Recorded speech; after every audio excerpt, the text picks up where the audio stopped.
संविधान संशोधन। भारत में संविधान संशोधन करने का अधिकार एकमात्र संस्था भारतीय संसद को प्राप्त है।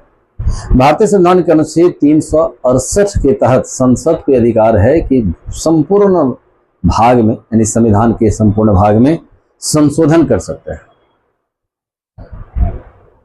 इस बात की पुष्टि केशवानंद भारती बनाम केरल राज्य में सर्वोच्च न्यायालय भी कर चुकी है कि भारतीय संसद को संविधान में संशोधन करने का अधिकार है। पहले यह सुप्रीम कोर्ट भी आपत्ति उठाया था, लेकिन अब यह विवाद का मुद्दा नहीं रहा। भारत में संविधान संशोधन क्यों किया जाता है? सवाल है कि संशोधन क्यों? जब संविधान सभा ने भारत का संविधान बना ही दिया तो उसमें संशोधन क्यों करते हैं? तो संशोधन ये मेंस में भी आपका क्वेश्चन पूछा जाता है, लेकिन पीटी में इस पॉइंट को याद रखिए। पॉइंट ही इसका विकल्प इसमें से कोई होगा। क्यों की जाती है? संविधान को प्रासंगिक बनाए रखने के लिए। संविधान निर्मात्री सभा ने संविधान को बना दिया।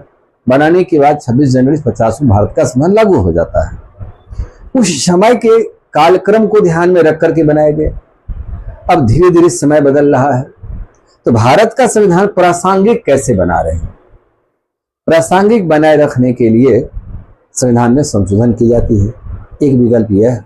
दूसरा कहता है सामाजिक तथा राजनीतिक प्रगति के लिए। उस समय का समाज की जो स्थितियां थी, समाज की जो समस्याएं थी, और आज की जो सामाजिक समस्याएं हैं, राजनीतिक समस्याएं, वो अलग अलग है। तो बदलती हुई परिवेश में हमारा कानून भी बदलती हुई नया रूप में चाहिए। तो सामाजिक और राजनीतिक व्यवस्था में परिवर्तन लाने के लिए भी संविधान संशोधन की आवश्यकता होती है। आगे पॉइंट है आर्थिक विकास से। अभी हम वैश्वीकरण के युग में चले गए। वैश्वीकरण में अब हम टेक्नोलॉजी के माध्यम से सब काम कर रहे हैं। जैसे कृषि के उत्पाद को बढ़ाने के लिए अब हमारा विज्ञान और प्रौद्योगिकी आ चुका है। पर्यावरण संरक्षण कैसे करें, तो विज्ञान और प्रौद्योगिकी का भी सहारा हमें ले सकते हैं। किसी व्यवस्था की अनुसंधान व्यवस्था को लाने के लिए, वर्तमान की अर्थव्यवस्था को विकसित रूप में देने के लिए या आर्थिक विकास के केंद्र में रहने के लिए भारत को संविधान संशोधन समय समय पर करना होगा। ये संशोधन की जाती है। तीसरा बात आ जाता है क्रांति को रोकने के लिए।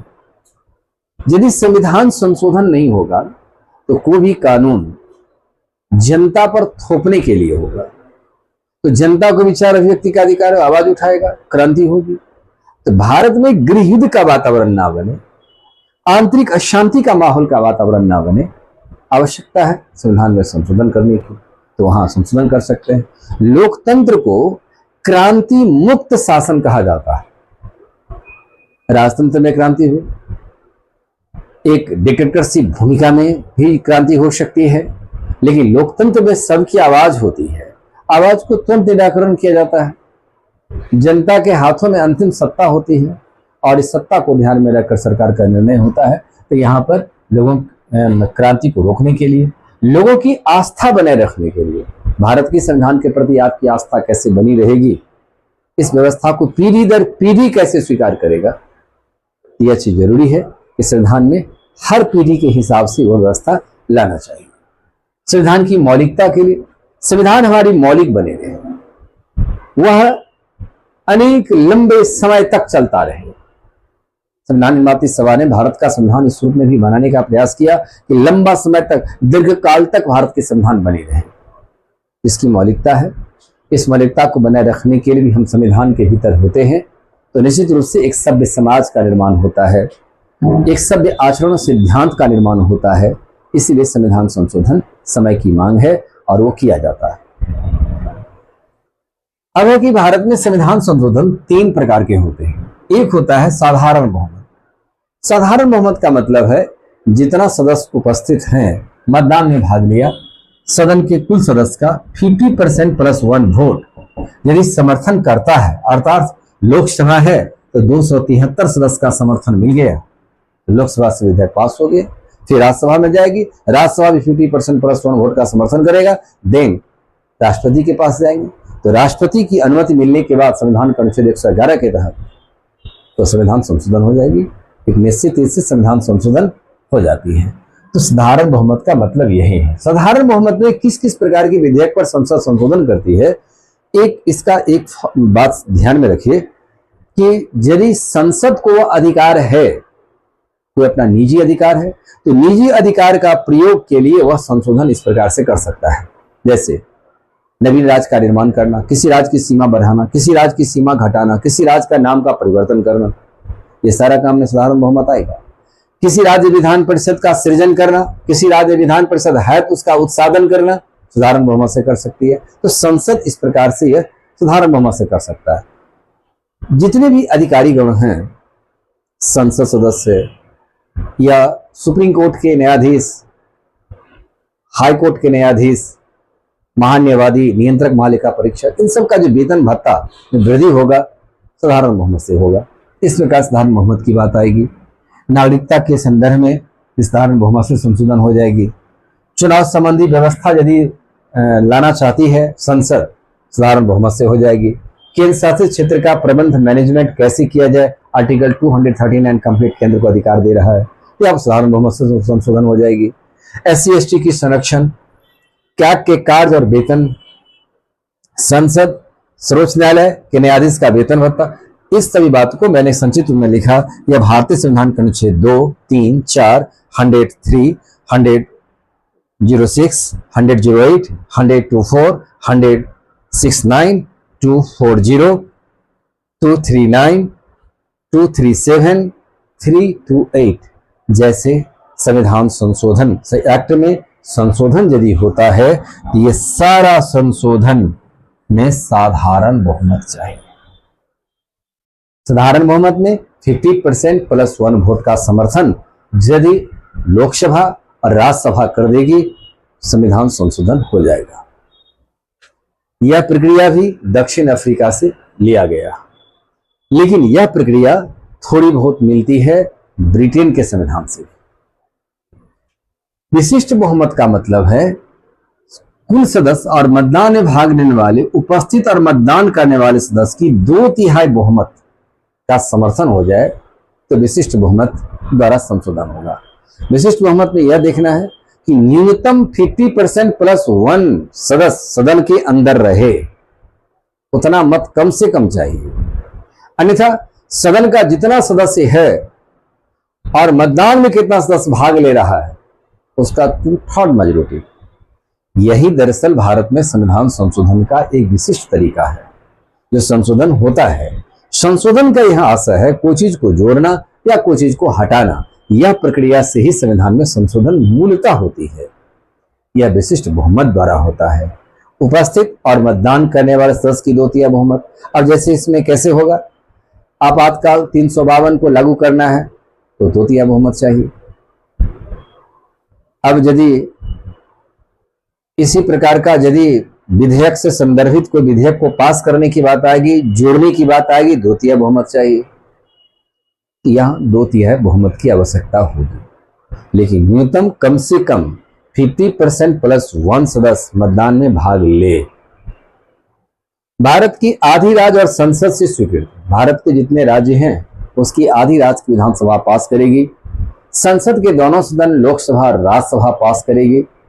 फिर राष्ट्रपति के पास जाता है और राष्ट्रपति के द्वारा स्वीकृति हो जाने के बाद वह संविधान संशोधन हो जाएगा। अब है कि इसमें क्या क्या आ सकता है। राष्ट्रपति का निर्वाचन, राष्ट्रपति के निर्वाचन में यदि कोई संशोधन होगा तो यहाँ संशोधन करना होगा। राष्ट्रपति के निर्वाचन में निर्वाचक मंडल है, जिस निर्वाचक मंडल में member of legislative assembly and member of parliament सभी इलेक्टेड मेंबर ही भाग ले रहे हैं इसमें।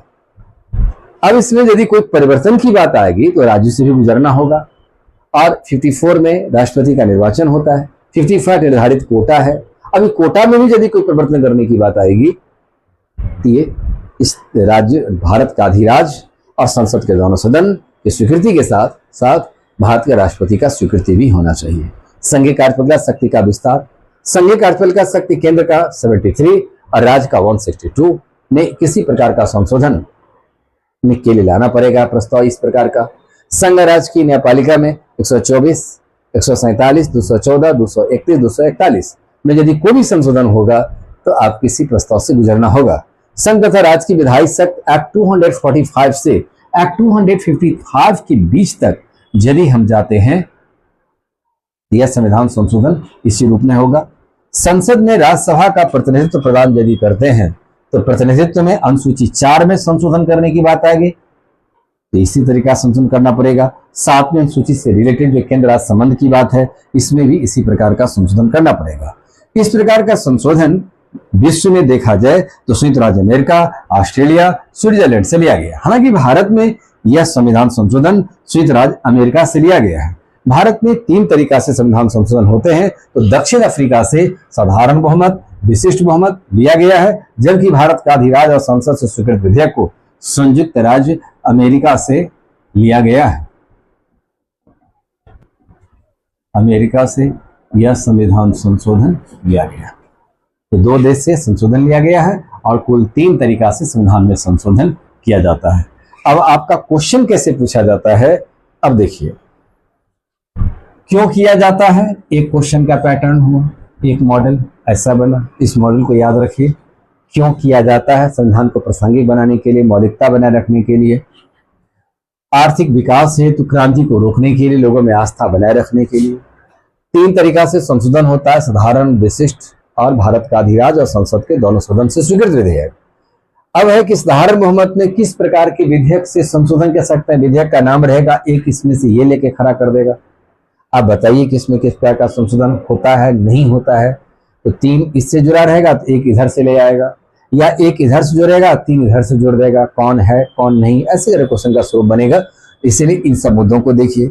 यदि इसी क्वेश्चन को और थोड़ा मूव किया जाएगा तो कहा जाएगा, एक्ट दे देगा कि इस एक्ट में यदि किसी प्रकार का संशोधन होता है तो भारतीय संसद से किस प्रकार की संशोधन होगी। साधारण, बहुमत, अधिराज, उपयुक्त सभी। एक्ट का नाम यहाँ 2, 3, 4, 103, 100 आर्टिकल 3, 106, 108, 124, 169, ये 169 है। विधान परिषद का सृजन और उत्साधन की सवाल है यहाँ पर, यहाँ से ये आता है 240, 239, 327, 328 और इधर में आर्टिकल हमने सजा दिया है इस प्रकार से। तो आर्टिकल पर भी गौर करना होगा। एक फेज ये हुआ, दूसरा फेज ये हुआ और तीसरा फेज में आर्टिकल के रूप में दे देगा कि निम्नलिखित आर्टिकल में साधारण बहुमत से संशोधन हो सकता है। इसमें से कौन एक विधेयक जो है जो सही नहीं है, इसमें से कोई एक्ट जोड़ देगा। केंद्र राज्य संबंध से जुड़ा हुआ यदि मामला है तो यहां देख लीजिए, राज्यसभा में अनुसूची 4 के तहत विभिन्न राज्यों से राज्यसभा में सीट जाते हैं, अनुसूची 4 में संशोधन करना है तो आपको संशोधन इसमें करना होगा। ये बात इतना समझ गए। अब इस प्रकार से देखिए कि भारत में अब तक महत्वपूर्ण संशोधन कौन कौन हुए हैं। अब वो क्वेश्चन आता है तो मुश्किल से इसमें 12-13 संशोधन यदि बढ़िया से पढ़ के चले जाइए तो क्वेश्चन बन जाएगी संशोधन चैप्टर से। वो कौन कौन बनेगा तो मैं इसको लास्ट में इसका फिर पुनरावृत्त कर दूंगा, जिसको आप देख लीजिए। अब संविधान में महत्वपूर्ण संशोधन कौन कौन हुआ है इस पर प्रकाश डालते हैं। यदि आप परीक्षा की दृष्टि से देखिए तो मुश्किल से 10 संविधान संशोधन को दिमाग के अंदर रखना होता है। ग्रेजुएट लेवल में एसएससी लेवल का जो परीक्षा देते हैं उसमें कुछ ज्यादा और पुराना वाला देखना होता है। सिविल सर्विसेज की परीक्षा के दृष्टिकोण से देखा जाए तो खास ही महत्वपूर्ण है जो संशोधन पूछा जाता है। 17वीं बीपीएससी में 2 संविधान संशोधन से क्वेश्चन थे, तो तय है 1 या 2 प्रश्न संशोधन से रहता है। अब देखिए कि क्या क्या संविधान संशोधन आ सकता है। पहला संविधान संशोधन 1951 में हुआ। इस संविधान संशोधन में 9वीं अनुसूची का सृजन किया गया, भू सुधार अधिनियम पारित किया गया। 2 और तीसरा था जमींदारी व्यवस्था का उन्मूलन किया गया। चूंकि जमींदारी व्यवस्था हमारे समाज के भीतर में एक समाजवाद, लोकतांत्रिक समाजवाद मार्ग का बाधक था। आवश्यकता से अधिक मात्रा में जिनका जमीन था उस जमीन को छीनना भी अनिवार्य था। देश का विकास, सड़क हो यानी जो भी व्यवस्थाएं सरकार को करना है वो जमीन पर करना था और जमीन पर जमींदारों का अधिकार होता था, बड़े बड़े राजघरानों का अधिकार होता था।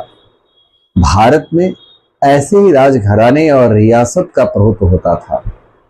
जबकि भारत आजाद हो चुका था, आजाद भारत के भीतर में यह परिवर्तन लाना समय की मांग थी। जमींदारी व्यवस्था बिहार और पश्चिम बंगाल के साथ कुछ उत्तर प्रदेश में यह अधिक मात्रा में विद्यमान था।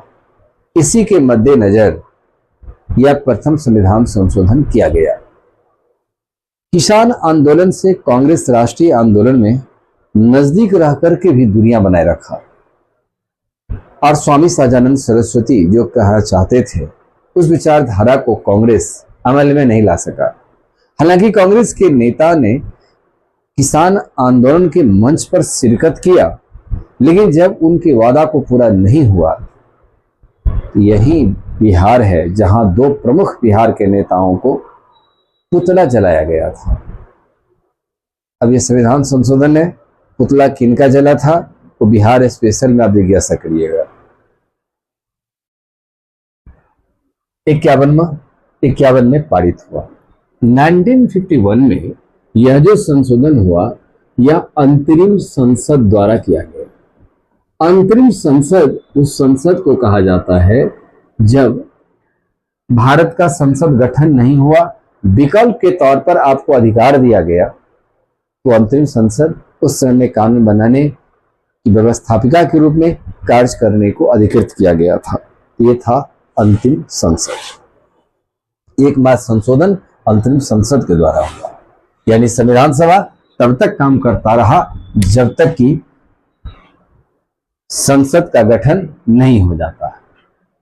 7वां संविधान संशोधन 1956, इसको भी यहां देखिए। 7वां संविधान संशोधन 1956 बहुत ही आधुनिकीकरण करने का एक प्रवेश था। 7वां संविधान संशोधन में श्रेणी शब्द का जिक्र है। राज्य की श्रेणी होती थी जिसको A, B, C, D English में, हिंदी में क, ख, ग, घ कहा जाता था। ये सारी श्रेणी को समाप्त कर दिया गया। ए श्रेणी में ऐसे राज्य आते थे जिसको ऑटोनॉमस प्राप्त था, इसको ऑटोनॉमस प्राप्त था। 20 राज्य की श्रेणी में आते थे जिसको 6 मंथ तक केंद्र के अधीन रहना पड़ता था और 6 महीने के बाद फिर ए वर्ग की तरह उसको ऑटोनॉमस दिया जाता था। सी और डी में ऐसे होते थे जिसको सदैव केंद्र सरकार के अधीन ही रहना पड़ता था। इस सारी श्रेणी को समाप्त करके अब एक रखा गया राज्य और दूसरा रखा गया केंद्र शासित प्रदेश। उस समय भारत में 14 के राज्य और 6 केंद्र शासित प्रदेश था। आज यही 14 से बढ़कर 28 राज्य हो चुके हैं और केंद्र शासित प्रदेश की संख्या अभी वर्तमान में बढ़कर कितना हो गया? 8 हो चुका। यही संघ राज्य क्षेत्र का वर्णन है। क्षेत्रीय परिषद का गठन किया गया। इसी में व्यवस्था है कि क्षेत्रीय परिषद का गठन किया गया और इस परिषद का प्रधान केंद्रीय गृह मंत्री होते हैं। क्षेत्रीय परिषद को जिलों में बांटा गया। पूर्वी मंडल, पूर्वोत्तर मंडल, उत्तरी मंडल, दक्षिणी मंडल, केंद्रीय मंडल, पश्चिमी मंडल, ये मंडल का रूप में चर्चा की गई। विधानसभा किसी भी राज्य में अधिकतम 500 सदस्य हो सकता है और न्यूनतम 60, ये तय किया गया। विधान परिषद किसी राज्य में पहले होता था विधानसभा के कुल सदस्य का 1/4 होता था। इसे हटा करके 1/3 किया गया और अधिकतम सदस्य विधान परिषद की होगी। उस राज्य की विधानसभा का 1/3 सदस्य अधिकतम होगी, जबकि न्यूनतम सदस्य 40 निर्धारित किया गया। हाईकोर्ट और सुप्रीम कोर्ट के न्यायाधीश की सेवानिवृत्त आयु सेवा प्राप्त हो जाता है, सेवानिवृत्त हो जाते हैं अस्थायी न्यायाधीश। अब आपको भारत के किसी भी कोर्ट में वकालत करने पर पाबंदी लगा दी गई। अब ये वकालत नहीं कर सकते हैं। एक राज्य का एक राज्यपाल, एक से अधिक राज्य का भी राज्यपाल हो सकते हैं, यह भी प्रोविजन है। इसको आप लोग को भी नोट करना चाहिए, सब नोट कर लीजिए।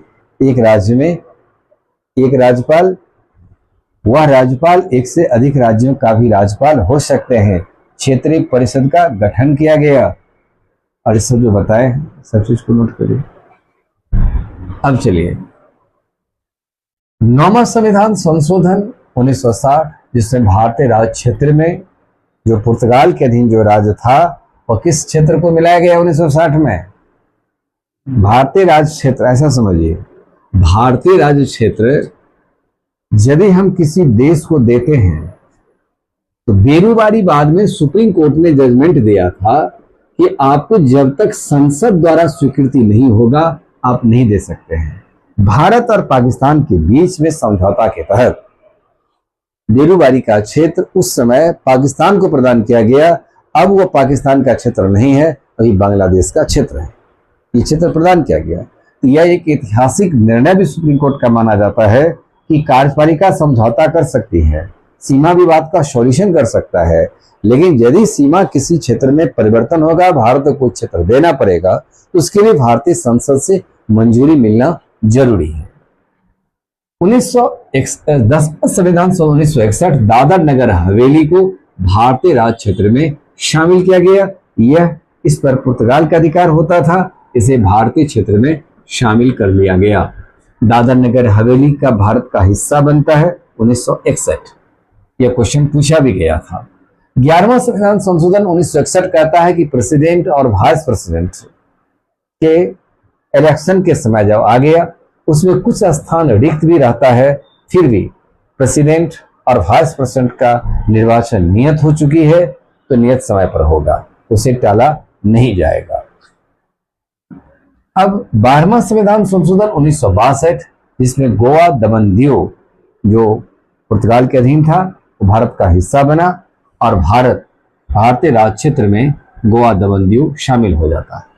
13वां संविधान संशोधन 1962 इसमें नागालैंड को राज्य के रूप में दर्जा दिया जाता है, राज्य की दर्जा प्राप्त किया। 14वां संविधान संशोधन 1962 पुडुचेरी में भारतीय अंग हिस्सा बनाया गया और वहां पर केंद्र शासित प्रदेश है, लेकिन फिर भी वहां पर मंत्री परिषद गठन करने का प्रावधान किया। तो वहां एक मुख्यमंत्री भी होगा, मंत्री परिषद होगा तो मुख्यमंत्री होगा, क्योंकि विधान परिषद है, विधानसभा है, तो विधानसभा है तो वहां पर मंत्री परिषद का होना अनिवार्यता किया गया। 15वां संविधान संशोधन 1963 जिसमें हाईकोर्ट और सुप्रीम कोर्ट यानी सुप्रीम कोर्ट के न्यायाधीश की सेवानिवृत्त आयु जो 62 वर्ष था इसे बढ़ाकर 65 वर्ष किया गया और हाईकोर्ट के न्यायाधीश की सेवानिवृत्त आयु जो 60 वर्ष था उसे बढ़ाकर 62 वर्ष की उम्र तय किया गया। उम्र एज को रखा गया, उसको रिटायर कर जाएंगे। यह निर्धारण वर्तमान में भी है, यह संशोधन व्यवस्था वर्तमान में भी लागू है। 16वां संविधान 1964 जिसमें यह सवाल है कि भारत की संप्रभुता और अखंडता को बनाए रखना है। यदि इस दिशा में मौलिक अधिकार आपका काम कर रहा है और उस अधिकार के देने से भारत में संप्रभुता और अखंडता प्रभावित होगा तो हम ऐसे अधिकार, मौलिक अधिकार को छीन लिए जाएंगे। तो भारतीय संप्रभुता अखंडता के दृष्टिकोण से मौलिक अधिकार को छीना जा सकता है, समाप्त किया जा सकता है। और भारत से बाहर कोई राज्य भारत से अलग होने का बात करेगा, पृथक नहीं हो सकता है, यह पाबंदी लगाई गई।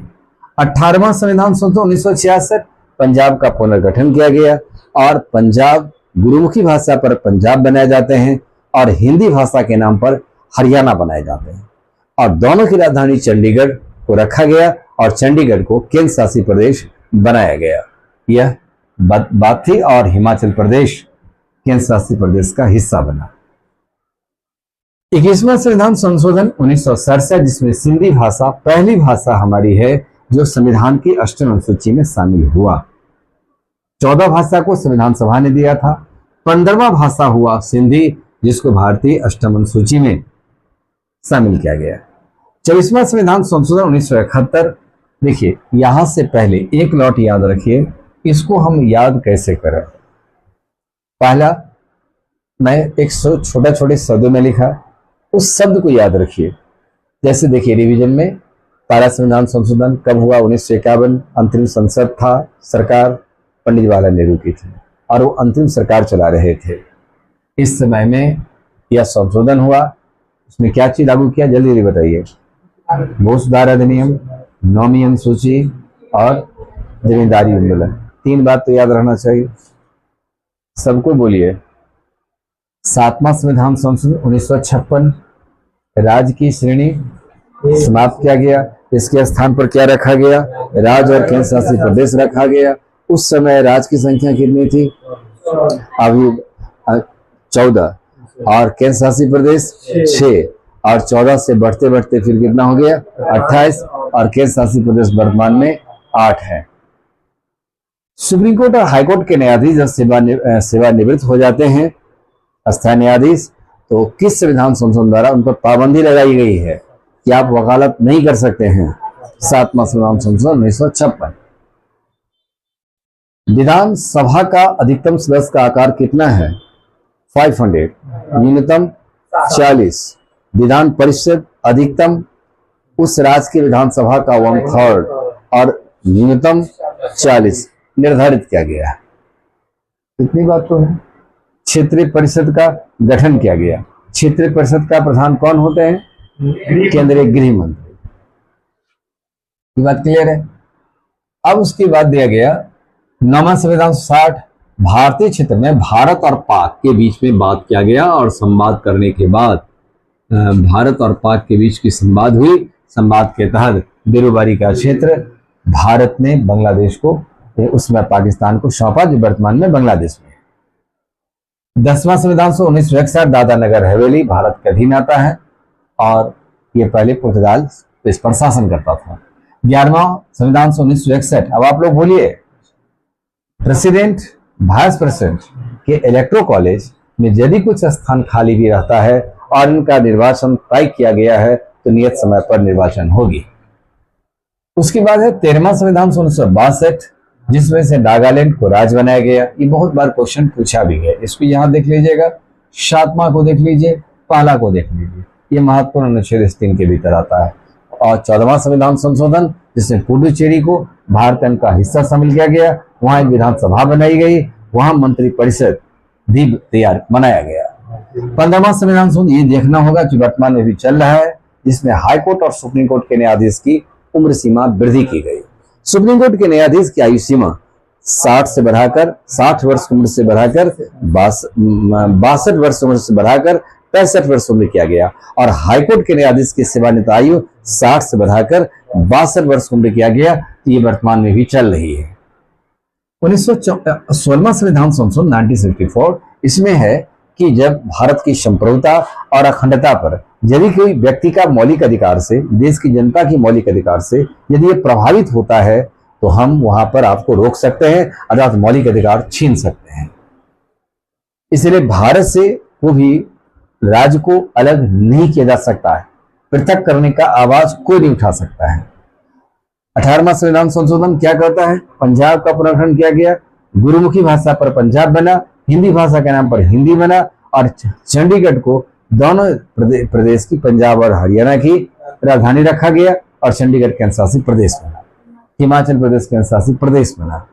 61वां संविधान संशोधन, सिंधी भाषा को इसमें शामिल किया गया और 14 भाषा जिसको अष्टम सूची ने शामिल किया था, अष्टम सूची में, अब उसे सिंधी इसी संशोधन के तहत यानी 21वां संविधान संशोधन के तहत किया गया। ठीक, इसको देख लीजिएगा। 24वां संविधान संशोधन ये हमेशा महत्वपूर्ण रहा। ये बिहार के दरोगा में पूछा गया, यूपीएससी में पूछा गया है, बीपीएससी में भी प्रश्न आया है। 24वां संविधान संशोधन में 77 कहता है कि संसद संविधान के भाग, किसी भी भाग में मौलिक अधिकार समेत संशोधन कर सकता है। अब यदि संसद यदि कोई विधेयक को पारित, संविधान संशोधन को विधेयक पारित करके राष्ट्रपति को भेजा है तो राष्ट्रपति को बाध्य है कि आपको स्वीकृति देनी पड़ेगी, उसको आप बैक भी नहीं कर सकते हैं, पुनर्विचार के लिए सदन को नहीं लौटा सकते हैं। यह भी क्वेश्चन पूछा गया बहुत सारे एग्जामिनेशन में। तो इस प्रकार से संसद को संविधान के भाग और मौलिक अधिकार में संशोधन करने का अधिकार है। यह बात संसद ने अपने आप को अधिकार बनाया, क्योंकि यह मामला आ गया था कि संकरी और सज्जन में कोई विवाद नहीं रहा था, सुप्रीम कोर्ट ने समान जजमेंट दिया, लेकिन गोलकनाथ बनाम पंजाब राज के मामला में यह रिजल्ट उल्टा हो गया। सुप्रीम कोर्ट ने रिजल्ट को उल्टा कर दिया कि मौलिक संविधान में संशोधन करने का अधिकार संसद को है ही नहीं, मौलिक अधिकार में संसद संशोधन नहीं करेगा। तो संसद में सर्वदलीय सम्मेलन का आयोजन हुआ और संसद ने एक संशोधन प्रस्ताव पास किया जो 24वां संविधान संशोधन 1971 कहता है कि संसद संविधान के किसी भाग में मौलिक अधिकार समेत संशोधन करेगा। इस पर कोई विवाद खड़ा न्यायपालिका नहीं करेगी और संसद द्वारा पारित की गई संविधान संशोधन विधेयक को राष्ट्रपति को भी स्वीकार करना पड़ेगा। तो 24वां संविधान संशोधन यहाँ महत्वपूर्ण हो जाता है। अब आगे देखिए, 26वां संविधान संशोधन में प्रिवी पर्स एक्ट को लागू की जाती है। प्रिवी पर्स एक्ट था कि जब बहुत सारी रियासत के राजा हमारे भारत में विलय हुआ, इन राजा को, उनके रानी को, सभी को हमने क्या करता था, मुआवजा देना था, पेंशन देना था, विशेष सुविधा देना था। इंदिरा गांधी की सरकार ने प्रिवी पर्स एक्ट ला करके कहा अब आपको मुआवजा नहीं मिलेगा और इस सारी शर्त को खत्म कर दिया। यही प्रिवी पर्स है। 27वां संविधान संशोधन 1971, जिसमें से मेघालय, मणिपुर, त्रिपुरा राज्य बनाया गया, मिजोरम अरुणाचल प्रदेश के शासित प्रदेश का हिस्सा बना। 31वां संविधान संशोधन 1974, यह थोड़ा अनिवार्य इसलिए है कि लोकसभा सदस्य वर्तमान में इतने ही हैं, 543 वर्तमान में। अब इसमें जो नया परिसीमन 2026 में आएगा, तो यह चर्चा रहेगा, क्वेश्चन आधार बन जाता है किस संविधान संशोधन द्वारा वर्तमान में 543 लोकसभा सदस्य निर्धारण है। तो यह आ जाता है आपका 31 एमेंडमेंट 1974। 35 1974, जिसमें सिक्किम को सह राज्य की दर्जा दी गई, लोकसभा में एक सदस्य और राज्यसभा में एक सदस्य सिक्किम से रिप्रेजेंट करने की बात कही गई। भारत का एकमात्र यह क्षेत्र है सिक्किम, जिसको पहले एसोसिएटेड स्टेट इन इंडिया की दर्जा दी गई, यानी सह राज्य की दर्जा दी गई, क्योंकि उसके पीछे उस समय की राजनीति थी कि सिक्किम के राजा चोग्याल था और चोग्याल की इच्छा होती थी कि हम चीन में विलय कर जाएं, जबकि वहां की जनता भारत में विलय करना चाहता था। तो वहां सिक्किम भारत में विलय हुआ तो देखा कि चीन की राजनीति कहीं इस पर कुछ अलग कर सकता है। इन सब बातों को मद्देनजर सिक्किम भारत का सबसे पहले एसोसिएटेड स्टेट की दर्जा मिला। फिर एक वर्ष के बाद जब सामान्य हालात हमने पाया तो 36वां संविधान संशोधन 1975 के तहत सिक्किम जो सह राज्य था, अब उसे पूर्ण राज्य की दर्जा प्रदान किया गया। अब 36 तक देखिए, तो 36 तक के रिवीजन में जब आप यहां से आते हैं, जो 21 से सिंधी भाषा जोड़ा गया, 24 में संसद में अधिकार बनाया कि संविधान और मौलिक अधिकार में संसद संशोधन कर सकती है। 26 प्रिवी पर्स एक्ट 1971 में पास किया गया। 27 मेघालय, मणिपुर, त्रिपुरा को राज्य बनाया गया। 31 1974, जिसमें लोकसभा की सदस्य संख्या 543 तय की गई। 35 1974 सिक्किम सह राज्य और 36 75 इसमें पूर्ण राज्य की दर्जा दे दी जाती है। तो ये दोनों ही क्वेश्चन पूछा गया। 42वां संविधान संशोधन 1976, यह इसे आधि संविधान संशोधन कहा जाता है। यह एक ऐसा संविधान संशोधन है जो एक समिति की सिफारिश पर किया गया और वह समिति था स्वर्ण सिंह समिति, और स्वर्ण सिंह समिति का गठन 1972 में किया गया था।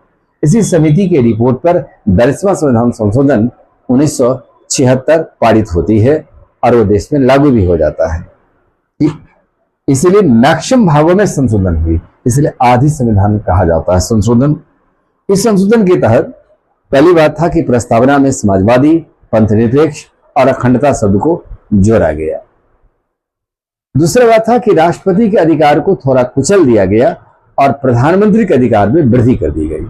संसद द्वारा कोई विधेयक यदि पारित होता है, पहली मर्तबा ही राष्ट्रपति को स्वीकार करना होगा।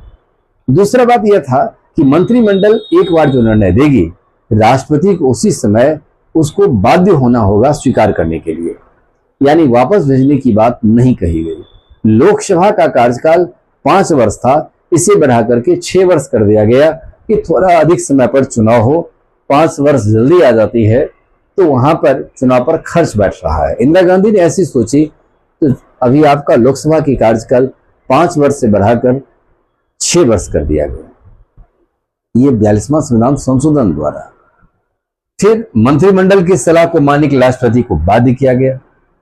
कैबिनेट जो निर्णय देगा राष्ट्रपति को स्वीकार करना पड़ेगा। इस प्रकार 42वां संविधान संशोधन में मौलिक अधिकार पर डीपीएसपी की प्राथमिकता दी गई। ये सब मौलिक अधिकार के भीतर संशोधन किया गया है। 44वां संविधान संशोधन ये भी इसलिए महत्वपूर्ण है कि 42वां का काउंटर है। 42-44 तो अक्सर एसएससी ग्रेजुएट लेवल में क्वेश्चन बनता है, लेकिन सिलेबस आपका भी है, आपको भी इसमें पढ़ के जाना चाहिए। 44वां क्वेश्चन पूछता भी है। 44th अमेंडमेंट 1978 जिसमें था, ये देसाई सरकार ने 42वां संविधान संशोधन का काउंटर किया। इस काउंटर में यह था कि सबसे पहला था कि मौलिक अधिकार से संपत्ति के अधिकार को हटाया गया और कानूनी अधिकार के रूप में आर्टिकल 300A में इसको शामिल कर लिया जाता। मंत्रिमंडल की जो भी परामर्श होगा राष्ट्रपति एक बार पुनर्विचार के लिए लौटा सकते हैं। संसद द्वारा पारित किए गए कानून विधेयक को राष्ट्रपति के नजरों में यदि वो त्रुटियां हैं तो उसे वापस एक बार भेजने का अधिकार है। दोबारा में राष्ट्रपति बाध्य हो जाते हैं, जैसा विचार देगा स्वीकार करना पड़ेगा। मंत्रिमंडल के लिखित निर्णय के आधार पर ही राष्ट्रीय आपातकाल की घोषणा होगी। अनुच्छेद 20 और 21 को छोड़कर शेष मौलिक अधिकार आपातकाल में रद्द हो जाएगा।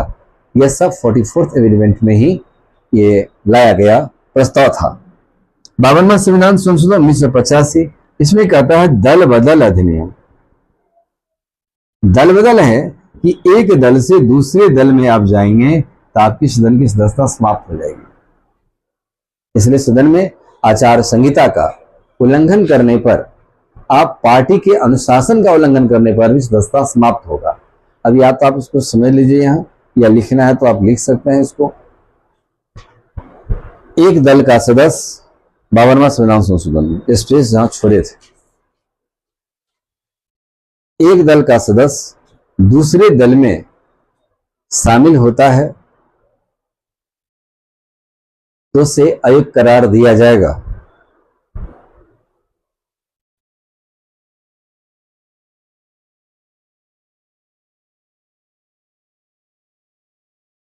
यदि किसी पार्टी का कुल सदस्य, आगे टर्म, यदि किसी पार्टी का कुल सदस्य का 2/3 सदस्य टूटकर अलग पार्टी का निर्माण करता है, अलग पार्टी का निर्माण करता है,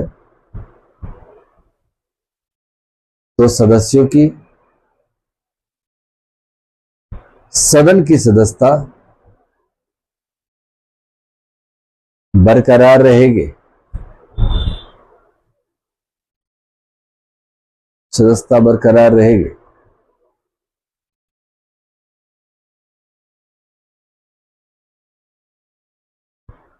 आगे, यदि कोई सदस्य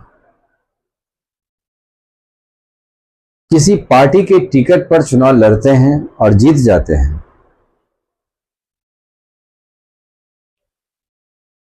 लड़ते हैं और जीत जाते हैं,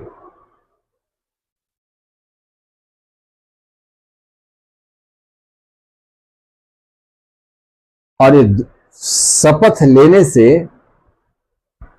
पहले दूसरी पार्टी में चले जाते हैं, दूसरी पार्टी में चले जाते हैं,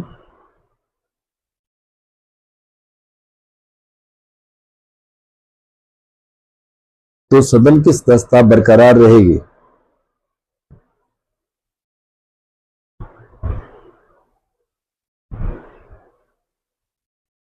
आगे, यदि कोई सदस्य, यदि कोई एक सदस्य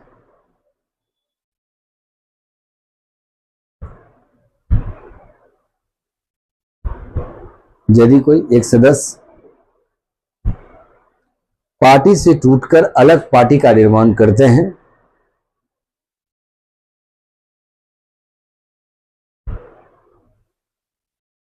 तो उसे सदन की सदस्यता बरकरार रहेगी।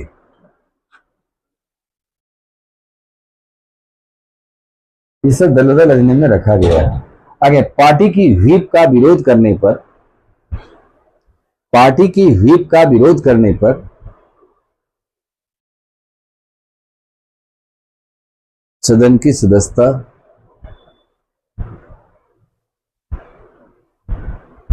समाप्त कर दी जाती है।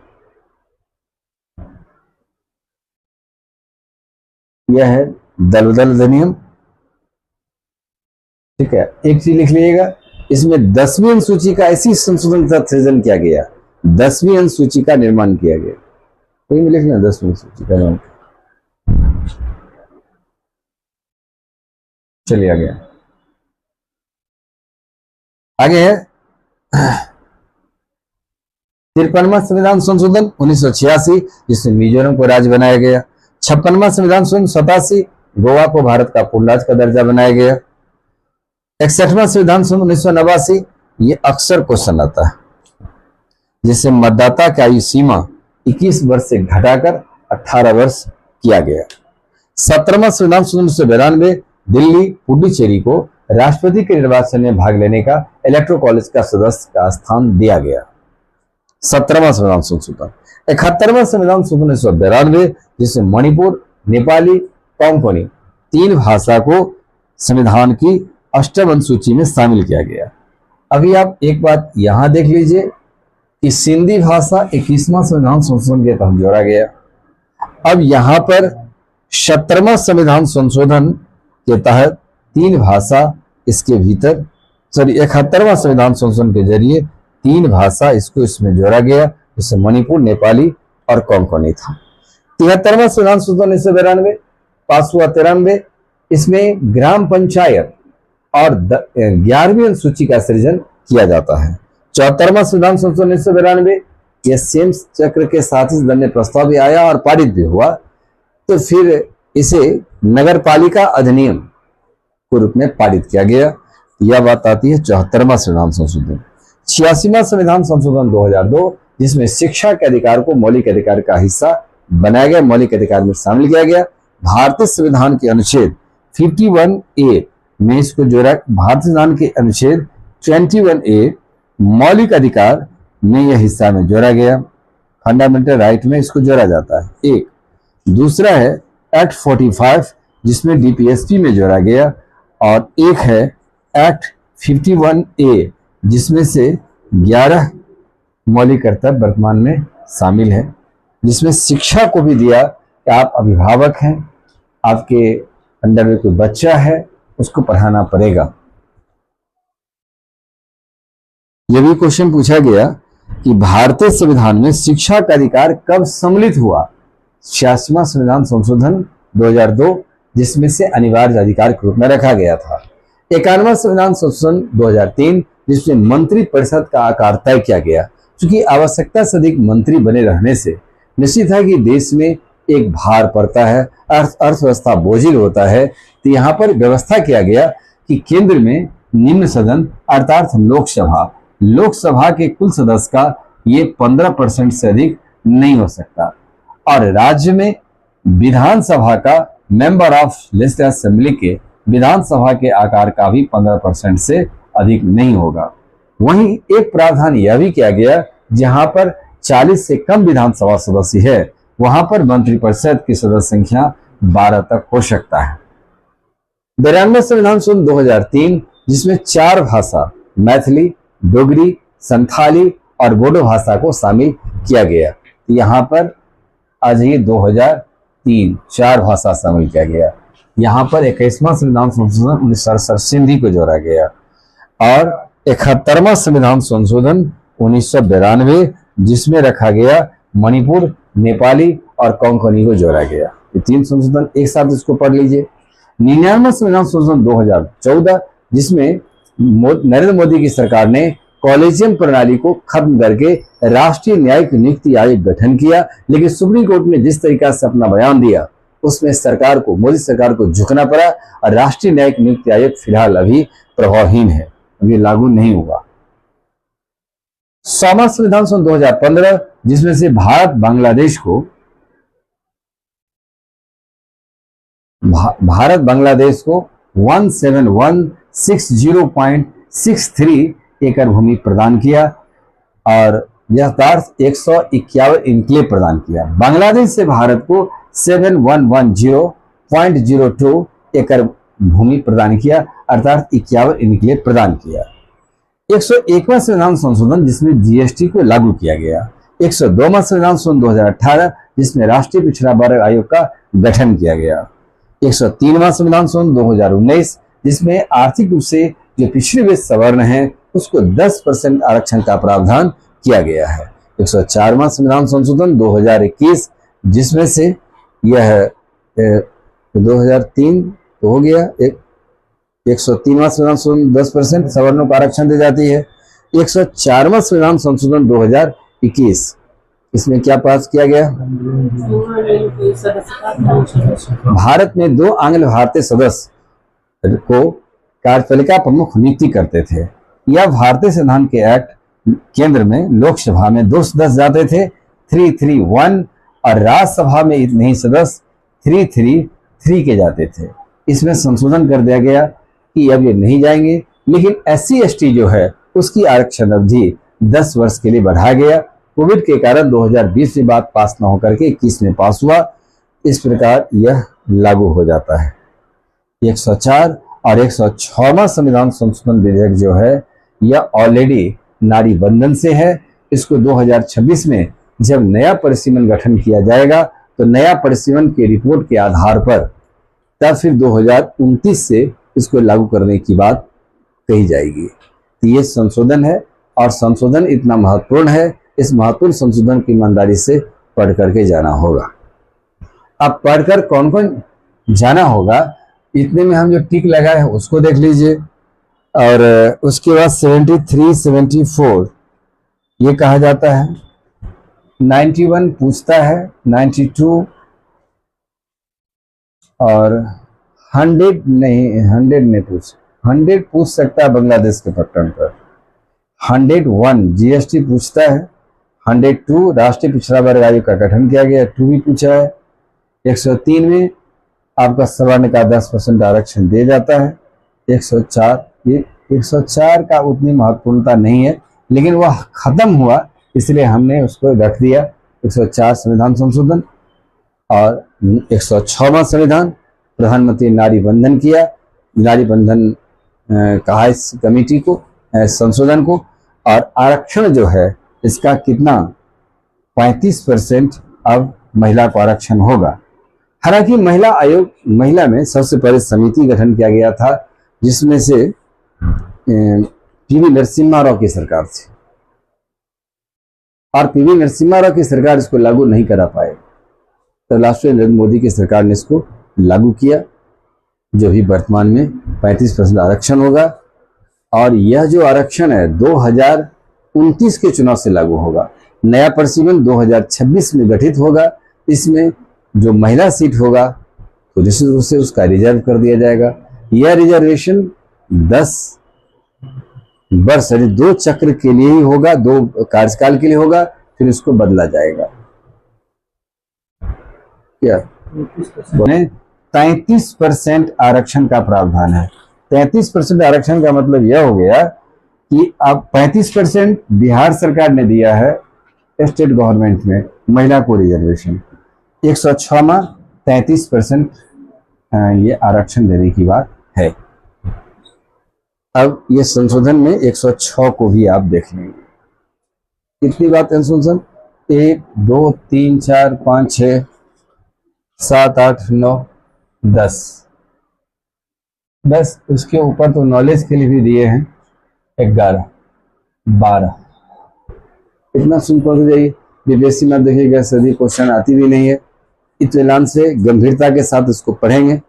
संशोधन चैप्टर हो गया। अब संविधान में देखा जाए तो अब एक ही चैप्टर बचा है, स्पेशल स्टेट इन इंडिया। वह क्या है, गार्गिल फॉर्मूला के आधार पर कैसे लागू होता है, उसकी चर्चा करना है। अब आप बीपीएससी के लिए कंप्लीट गंभीर रिवीजन में आप को पढ़ना पड़ेगा। चैप्टर को एकदम याद करने है, याद करिए, समझना है समझिए। इस प्रकार से आपको चलिए, ताकि एक भी क्वेश्चन छूट ना पाए। इसलिए यदि एक भी क्वेश्चन छूटा, सुरक्षा चक्र टूटा। ठीक है।